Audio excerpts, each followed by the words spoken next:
सड़क दुर्घटना में माता और पिता दोनों को खोने के बाद साक्षी लगभग अवसाद की स्थिति में पहुंच चुकी थी। एक ही झटके में जब भगवान ने सिर से माता और पिता दोनों का ही साया छीन लिया तो इससे ज़्यादा बदकिस्मती बच्चों के लिए क्या ही हो सकती थी। साक्षी बचपन से ही माता पिता की बहुत ही लाडली थी, लेकिन उनके यूं चले जाने के बाद से दिन भर आंसू बहाने के अतिरिक्त साक्षी के पास अब कोई काम शेष बचा ही नहीं रह गया था। वह बहुत ज़्यादा परेशान और वह दुखी मन से घर के सारे काम जरूर करती थी, परंतु उसका दिमाग उसके नियंत्रण के लगभग बाहर हो चुका था। उठते बैठते सोते जागते बस हर वक्त उसकी आंखों में माता पिता का ही चेहरा घूमता रहता था। इतना बड़ा झटका लगने के बाद साक्षी स्वयं को संभाल नहीं पा रही थी। उसे ऐसा महसूस हो रहा था जैसे उसकी दुनिया ही उजड़ गई है। उसके दोनों बच्चे उच्च शिक्षा प्राप्त करने के लिए पिछले 2 साल से अमेरिका में रह रहे थे। साक्षी के पति विवेक साक्षी का पूरा ख्याल रखते थे, उसका दिल बहलाने का हर संभव प्रयास भी करते थे, परंतु माता पिता को खोने का दुख क्या होता है यह भी वह अच्छे से जानते थे। इसलिए वह साक्षी को रोने से नहीं रोकते थे। उनका मानना था कि रोने और आंसू बहाने से साक्षी कुछ दिनों में हल्का महसूस करने लगेगी और समय बीतते के साथ साथ उसकी स्थिति में भी ज़्यादा से ज़्यादा सुधार आएगा। अब साक्षी ने हर जगह आना जाना लगभग बंद ही कर दिया था। न वह किसी से बात करती थी, न किसी के घर आती जाती थी। कोरोना के चलते वह ही उसका घर से निकलना कम हो पाता था, परंतु जरूरी कामों के लिए अब उसने घर से निकलना बंद कर दिया। किसी का फ़ोन भी आता तो वह 1-2 मिनट अनमने मन से बात करती और फ़ोन रख देती।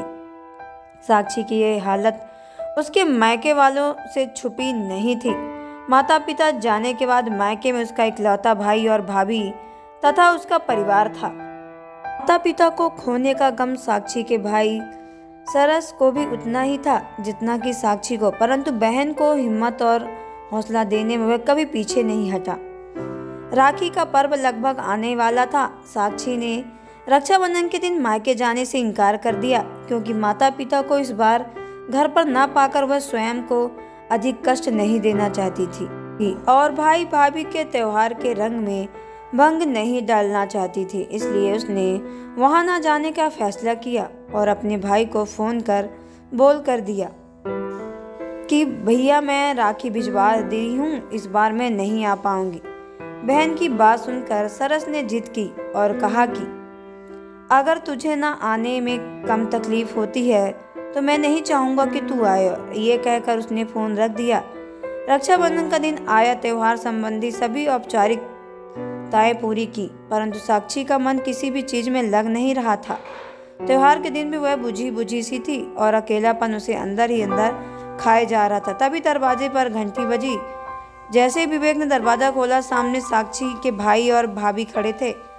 भाई भाभी को देखकर साक्षी फूट फूट कर रोने लगी और उसे भाई और पहले जब भाभी को साक्षी को अपने गले लगाया, उसने सांत्वना दी और प्यार से उसके सिर पर हाथ फेरते हुए कहा कि साक्षी दीदी, पापा मम्मी चले गए तो क्या हुआ, आपके भाई भाभी तो अभी भी जिंदा हैं। आपको कभी महसूस नहीं होने दूंगी कि पापा मम्मी हमारे साथ नहीं हैं। आज से आपकी ये भाभी आपकी भाभी नहीं, आपकी माँ हुई। आप उम्र में चाहे मुझसे बड़ी हैं, परंतु भाभी होने के नाते रिश्ते में मैं भी आपसे बड़ी हूँ। इसलिए आज मैं आपसे वादा करती हूँ कि पूरे दिल से मैं आपको अपनी बेटी का दर्जा दूंगी और माँ बेटी के रिश्ते में ताउम्र निभाऊंगी। भाभी की ऐसी बात सुनकर साक्षी अपने आंसुओं पर नियंत्रण नहीं रख पाई, परंतु इस बार उसकी आंखों में दुख नहीं, खुशी के आंसू थे। तो दोस्तों, आपको ये स्टोरी कैसी लगी कमेंट बॉक्स में ज़रूर बताएं। अगर आप हमारे चैनल पर नए हो, चैनल को सब्सक्राइब करके बेल आइकन को प्रेस कर लें ताकि आने वाली सभी वीडियो का नोटिफिकेशन आपके मोबाइल पर सबसे पहले पहुंचे, क्योंकि मैं ऐसे ही वीडियो आप लोगों तक लाती रहती हूं। तो चलिए मिलते हैं नेक्स्ट वीडियो के अंदर। तब तक के लिए धन्यवाद।